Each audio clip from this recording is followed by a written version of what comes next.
renewable, what you're going to see down here, this is more restrictive because the company cannot get off the risk unless a certain stated condition in the policy's been met. Let me give you a quick example. If that insurance company decides that they are going to rate you based on your occupation and you're a nurse, now they can't get rid of you unless they get rid of all the nurses. Does that make sense, guys? So now it's a lot more restrictive, but your state exam more frequently than any of them will beat you up on the last two. The last two, specifically guaranteed renewable, is one that seems to be showing up more frequently in 2021. And it tells you the insurance company has no choice but to renew the policy, guys and gals, even at the end, all the way to age 65. However, as you can see, they have the right to increase the premium, as we know. Well, if they have to guarantee they're going to renew it, even if you're in bad health, it's a good policy, but what's your premium going to look like? Pretty high, guys and gals, and that's why people claim they can't afford it. But my favorite is the last one down, which is non-cancelable. But they won't call it non-cancelable. No, on your state exam, they're going to call it non-can. This particular one says they cannot cancel the policy and they can't even raise the premium. Is that phenomenal? Would you like to have a policy like that? Are there any policies out there? Absolutely. Guys, approximately a year ago, I saw a heart attack and stroke policy, lifetime maximum benefit, $5,000 maximum benefit. That's not even enough to go see the doctor to start with, let alone have open heart surgery with. $5,000 is nuts. Well, if it's a maxed out $5,000, you can't pay any more premium yet based on, you can still pay a premium, but we have to be keeping you the same premium because you can't get a higher benefit. Most of these policies are under something called disability policies, and that's where they're going to go.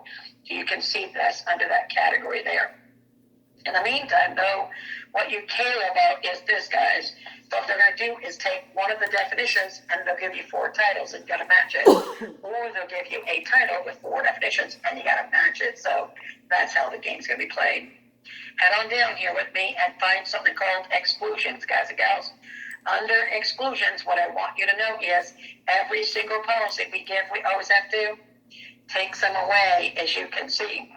What's really cool, guys and gals, is under this particular case, what I really want you to know is now what I care about is it's important for us to see that there are only a couple of these things under this particular policy. So under your state exam, so watch what we're going to do here. Notice the first one says occupation current injuries are not going to be covered because you're going to go where? Workers' comp, that's easy. Treatment in a VA hospital is important to them. What's a VA hospital? Veterans, exactly right. The reason this is important because at this particular point, what you're going to see right down here is that it does tell me that, of course, we're also knowing that VA doesn't charge. It doesn't charge. You can't put a bill. No bill we can't pay. Self-inflicted injuries, we're not going to do that. Unfortunately, guys, there are people out there that do harm themselves with the intent to commit suicide. And I'm going to be nasty. Please don't take offense of this. I've got to do it. If they're not successful, we're not going to pay. That's a tough way to put it, and that's a shame we're saying it that way, because there's people out there that mentally need help. Does that make sense? But if we look at it, if they're not successful, we're not going to pay. If they're successful, life insurance will pay. But in health insurance, we never pay. Dental expenses, again, we're not going to cover for your fillings and your root canals and your cleanings. But if it is accidental, we'll take care of that for sure. In this case, go on down a little bit further. And notice it says cosmetic surgery also is not covered unless it is an accident. Listen quickly to the 2 questions real quick. Lady got caught in a fire, her face needs to be reconstructed. Can that be covered under health insurance? Mm-hmm. Definitely accidental. Proof of the question, here it is. All of the following are excluded under health insurance except, then A will say self-inflicted injuries. B will say occupation current injuries. C will say treatment in VA hospital, and D will say all dental expenses. Word all made it wrong, is that right? Some dental's covered, not all is excluded. Pardon me? I didn't understand again. Say it again. I'm sorry. Tell me what y'all are talking about because I'm confused. Oh, self-inflicted, thank you. Okay. Self-inflicted means that they were trying to commit suicide, but they weren't successful. Intentional body harm. Is that still going to be an exclusion under health insurance? We don't cover it under health insurance. Okay? Okay, good. Only if they're successful in life insurance we pay, but not anything in health insurance, right? All right, move on down and find grace period. This is brand new on the state exam, guys and gals. They never asked it before, but they're doing it now. They're asking you what is the definition of grace period. Grab your pen, let's write it up here so we can make sure we can rock through this pretty quick because I want to make sure you're fine. A grace period is a period of time.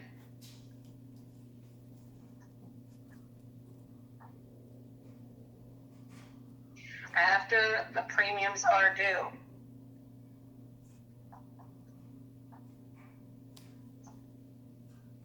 The insured can pay the insurer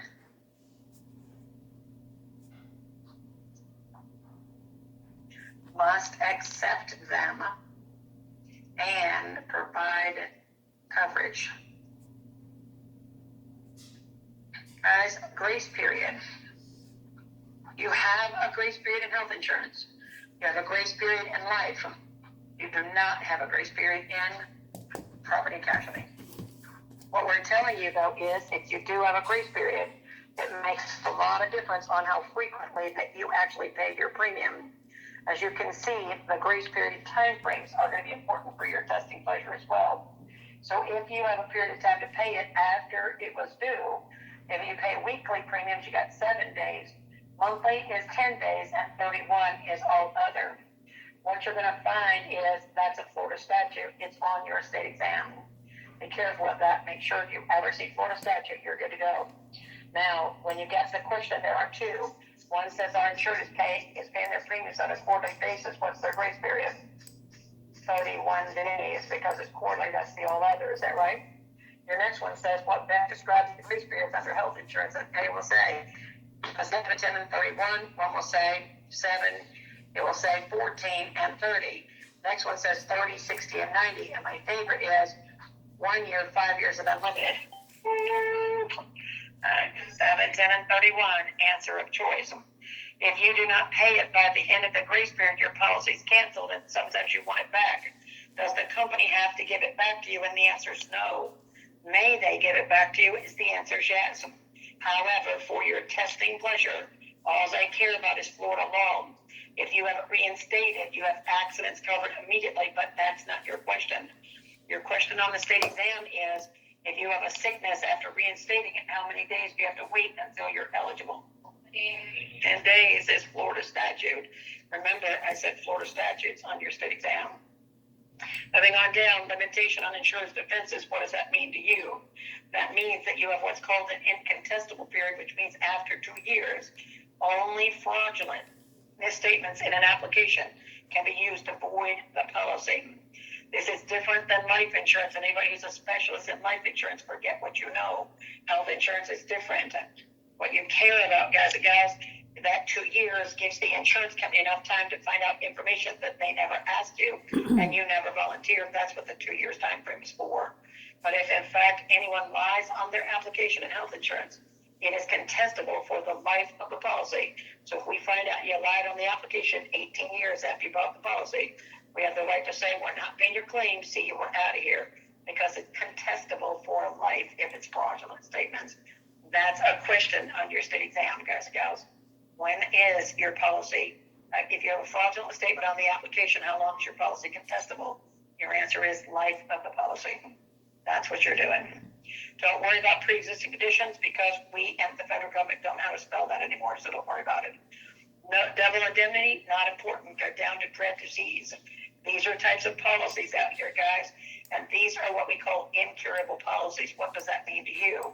You might go out and have a cancer policy, or maybe, guys and gals, you bought a heart attack or a stroke policy at that particular point. You can see that those are out there. It's only a single illness, and so on your state exam, what we know is if you have cancer, you cannot be cured from cancer. You can be in remission, that you can't be cured from cancer because it's always going to show damage to your body based on the condition you have. Heart attack or stroke, if you ever have, again, a CAT scan, hold on a minute. Now, what is the heart one? It's an echogram. If you ever have an echogram, you can always see if there was damage in the heart, as you can see. So because of that, that is incurable. As we know, you can treat it, but you can't be cured. You can't be cured from it. What you care about is there are two questions on the state exam. One says, what is considered a single illness policy? Your answer is dread disease. The next one wants to know if in fact what best describes a dread disease, and incurable is your answer on that one. So that's how you do. Now what I want to do is I want to expedite this by asking you to look with me.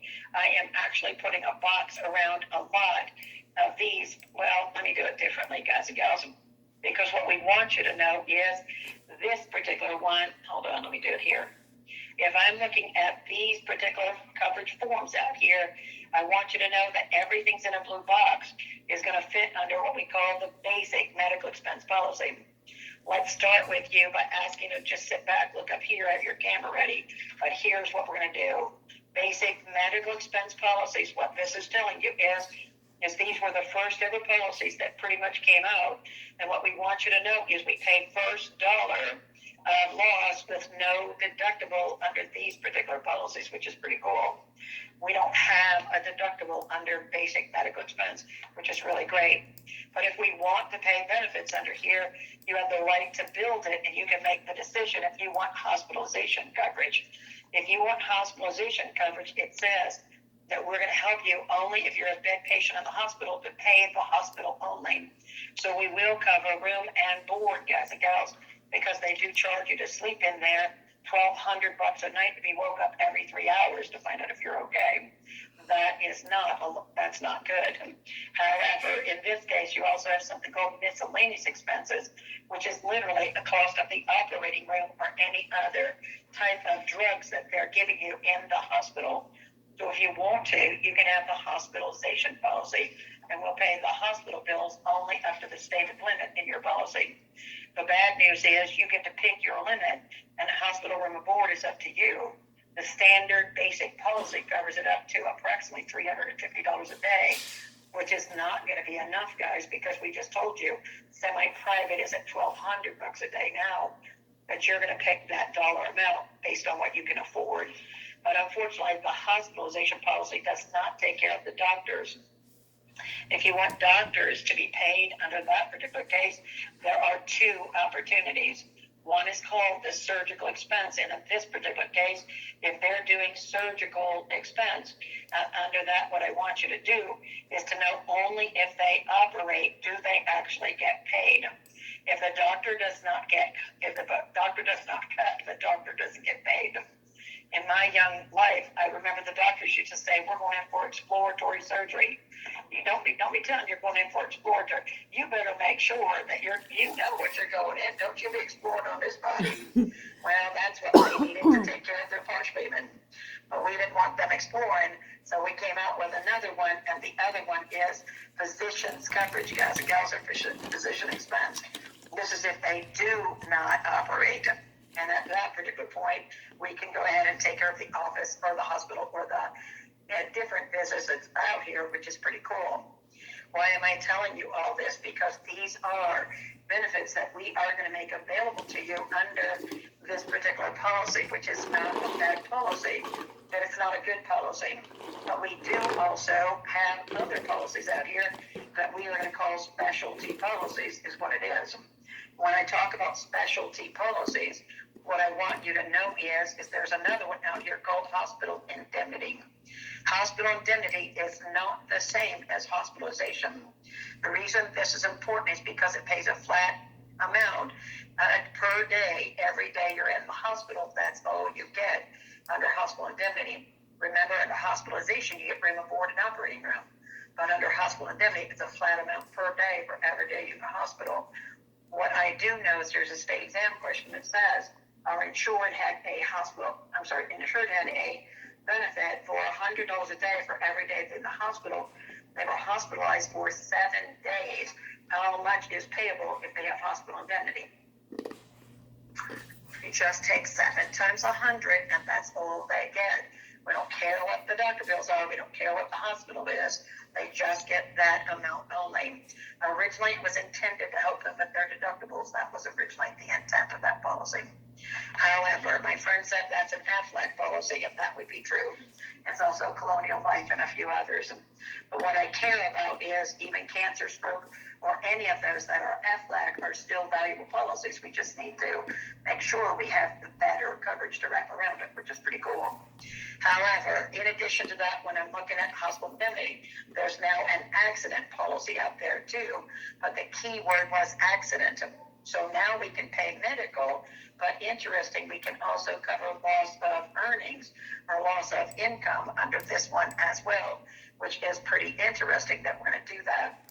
Do you care so much about the accident policy? Not at all, guys and gals. And in this particular case, what I'm going to do for you is come back up here. What is your first thing to concern yourself with? Basic pays, first dollar, no deductible. Also in hospital, on the hospitalization, you know it's going to cover room and board, and it's going to cover operating room and other expenses. Don't confuse that with the hospital indemnity, because they're going to try to confuse you with hospitalization versus hospital indemnity. Indemnity is a dollar amount per day. Hospitalization says we're paying the bills up to eligibility is what we're doing. Pretty cool. Good, that's all wonderful, and that's terrific. But what I do want to do is tell you that unfortunately this medical expense doesn't do a good job because it's basic. We do pay some of the bills, but the basic does not cover all the bills or even not enough. So some people said, what about catastrophic coverage? I mean, what if I have a big catastrophic loss? What can I actually have? So then the industry came out with major medical. If I'm looking at major medical, please put a highlight on the definition of major medical, because that will be a question on your state exam and your match in the title, major medical.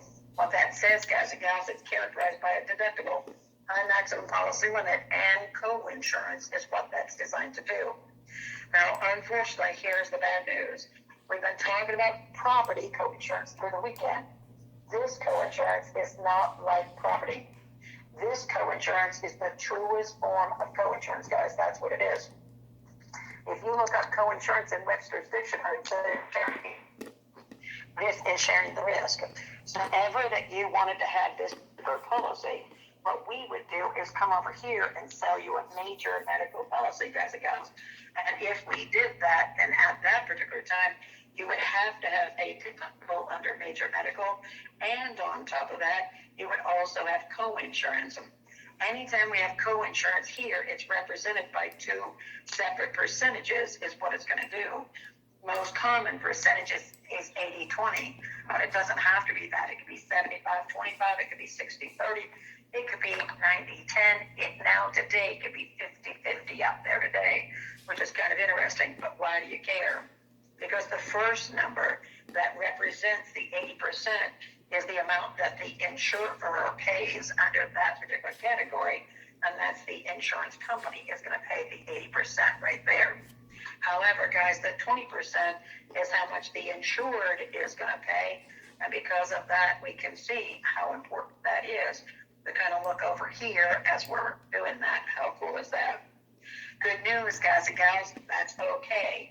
But what I want to do is to unfortunately tell you that there are 2 different major medical policies. Now, watch this with me so I can help bring this full circle. When we originally had the basic medical expense policies, what we did is we told people it's a cafeteria, pick up what you want, buy what you want. And that was fine, but when they came out with major medical, they didn't want to throw all those other policies away. So what they did is they created what they called a supplemental major medical, or supplementary is what they call it in your textbook. We always called it supplemental. However, guys and gals, if you had a supplemental major medical at that particular point, now what would happen is it would just wrap around and pick up what was to be not covered under the basic. That was the whole purpose of it. So now if you did this, you would buy the hospital policy, you'd buy a doctor's policy, you'd buy a physician policy, you'd buy a major medical policy, and maybe a specialty policy. By all said and done, people were buying 5 and 6 different health insurance policies, and they said, we don't want to do that anymore. So then they came out and they created what they really have today out here is what they have is a standalone comprehensive major medical policy. So you can do it either the way it used to always be done, or you can actually have the comprehensive major medical policy where basically what they do is they have everything under one single policy instead of you having to buy a lot of different coverages, as you can see by the left side of the board. It all depends on how you want to design your own policy.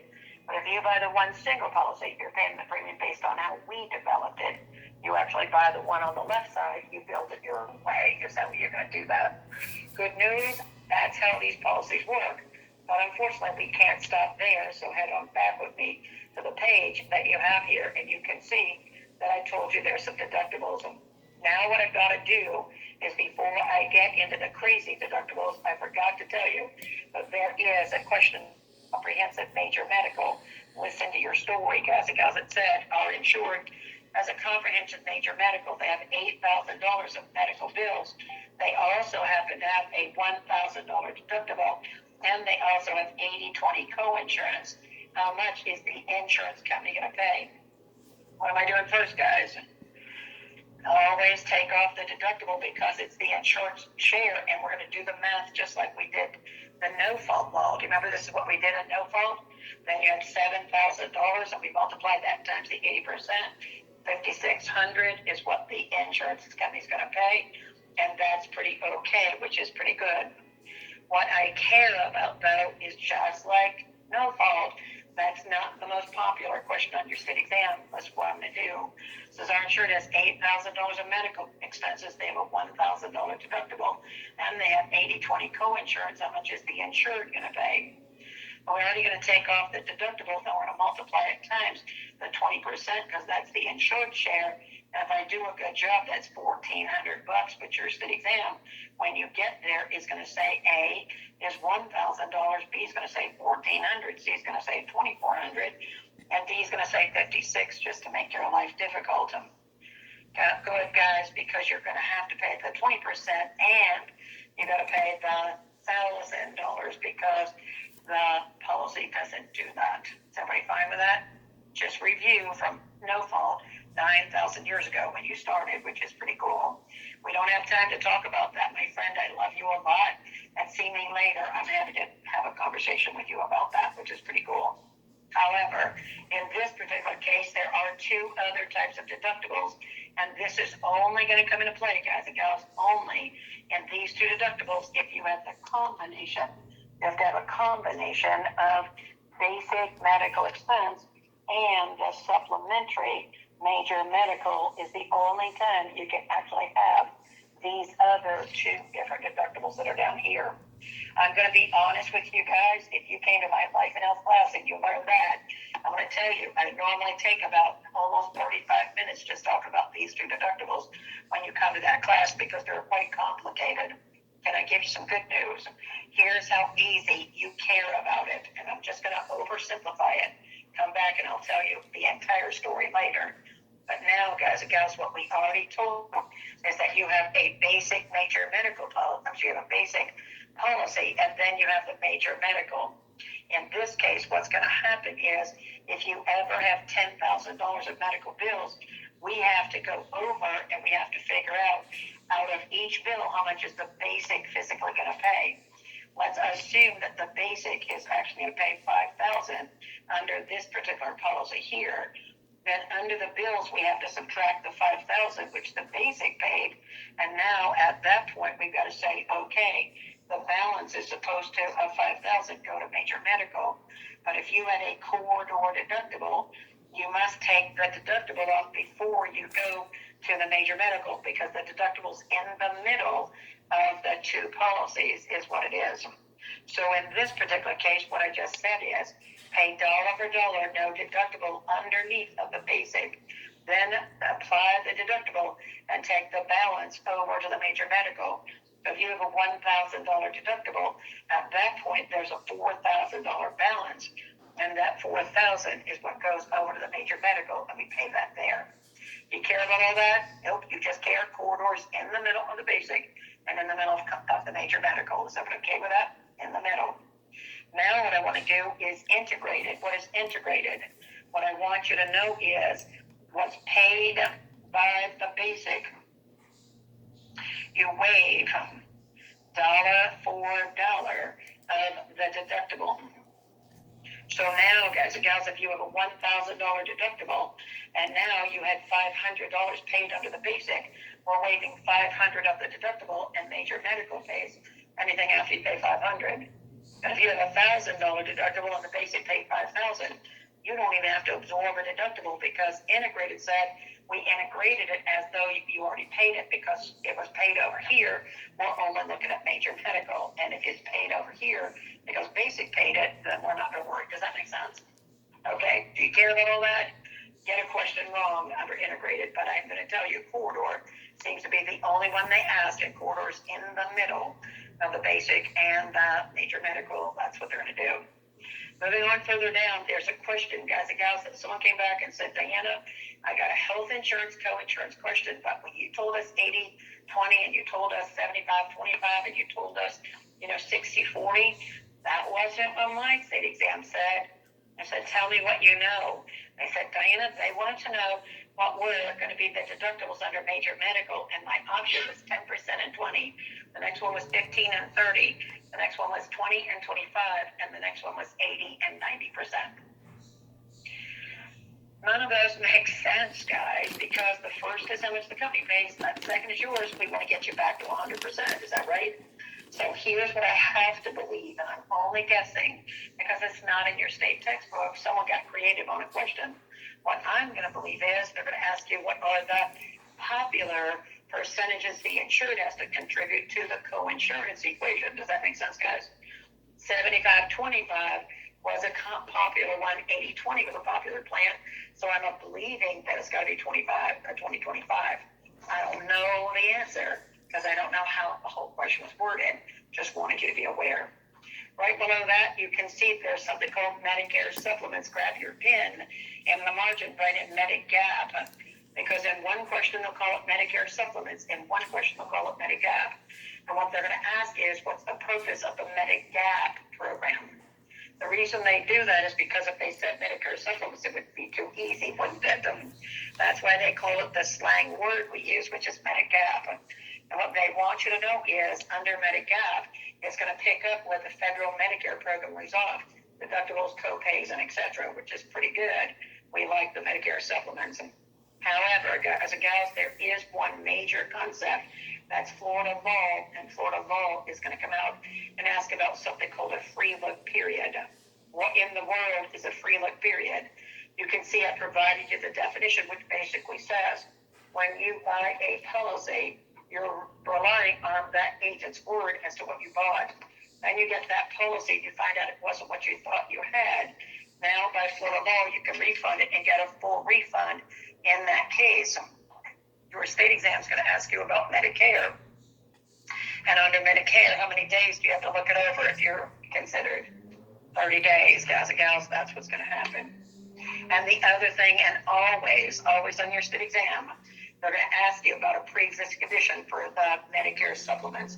And your pre-existing condition is how much, guys? 6 months. That's for the retirees, guys. And we know retirees' health is less than anything else. Is that right? Kind of an interesting thought. Because of that, what I want to tell you is good. What I know is good. My friend said that was definitely on their test, so thank you for making sure that you confirm that. I so greatly appreciate that. Nothing else exciting over there. Go to the last page. And the last page is going to take you out of the retirees program, and you're going to go to loss of income, which we lovingly call disability insurance, which is really good.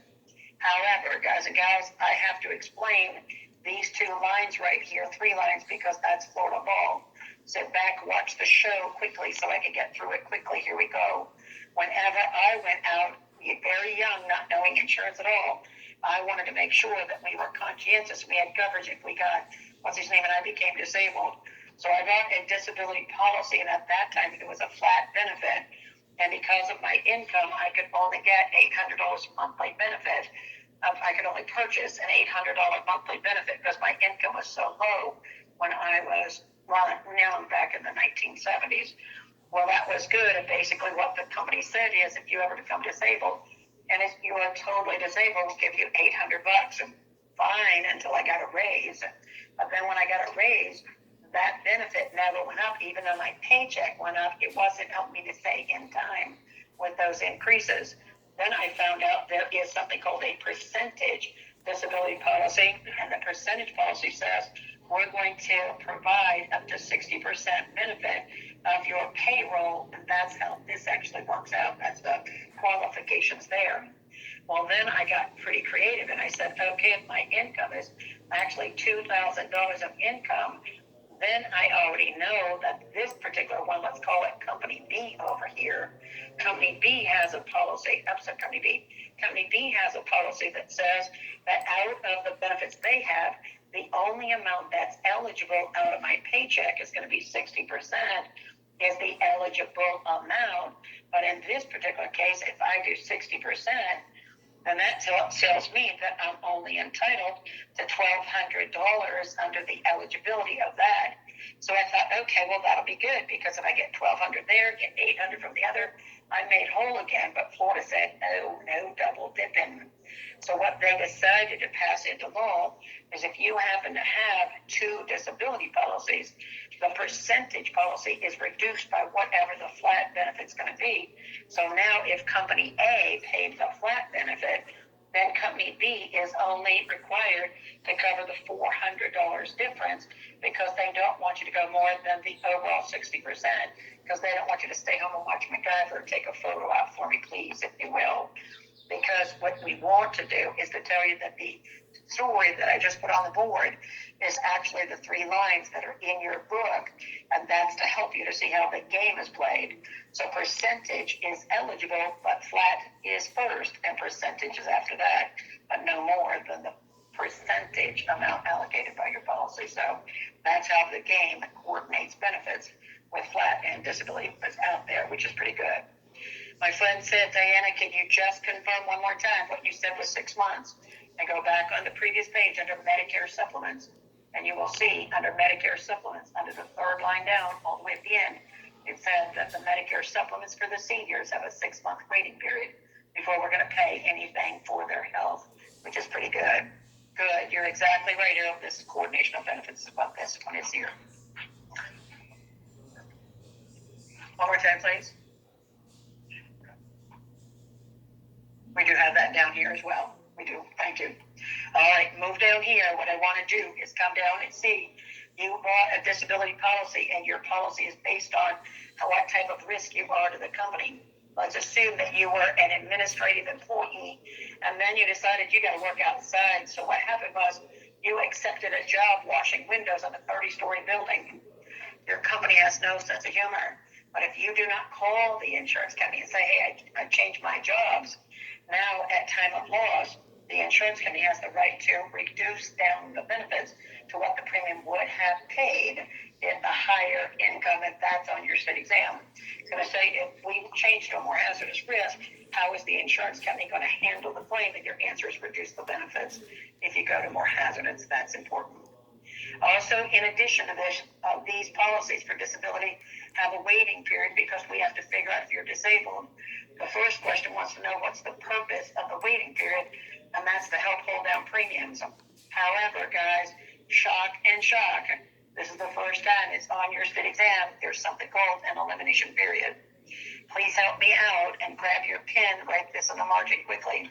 It's from the start of disability, before benefits are payable. Now, the reason I want to do that, I want you to know it acts like a deductible, guys and gals. That's pretty much what it does. It acts like a deductible. So what we just said is you became disabled, and because of your disability, we have to have time to check you out. And at that point, there's going to be a waiting period for us to see this, as you can see. What I do care about is that you want to know what the purpose is. But here's another statement. Please write this in there. The longer the elimination period, the lower the premiums.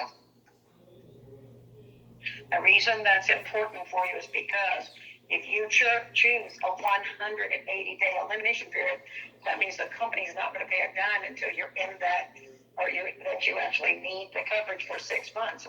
But if I choose a 60-day waiting period, they're going to have to pay me faster, so therefore I'm going to have to pay a higher premium. The longer the elimination period, the lower the premium is going to be, because you're paying more out of your own pocket. While you're doing that for me, and I'm going to go back to my other slide in just a minute for my friend on the web, I want you to know that all of this is assuming that you're not able to work at all. This is assuming you're totally disabled, guys and gals, and can't work in any occupation or even your own occupation. Any occupation basically means that by education, training, or experience, you don't have the ability to do anything. Then at that point, we're okay. So watch this, though. What if I have a surgeon? The surgeon actually went out on their personal boat, and now the surgeon lost their hand. Guys and gals, the surgeon is not totally disabled because they lost one hand because they can flip hamburgers by this hand. So any occupation would have never paid. But if you would have sold them the own occupation, which is the better of the two plans, now because he can't do surgical treatment to people, now he's considered disabled because he lost that one hand. Kind of cool. Partial disability, that's important for you. Put some stars by it, guys. They want to know if you are only partially disabled, which means you're still working, but you're only getting part of your paycheck. At that point, what you want to know here is partial disability for your testing pleasure is only 50% of your total disability benefit. Be careful, it's not 50% of your paycheck, it's 50% of your total disability benefit. So if you were getting $800 a month, you become partially disabled, we'll hand you a check for $400. That's partial. Don't worry about principal sum, but a lot of stores down here also buy something called elective indemnity benefit.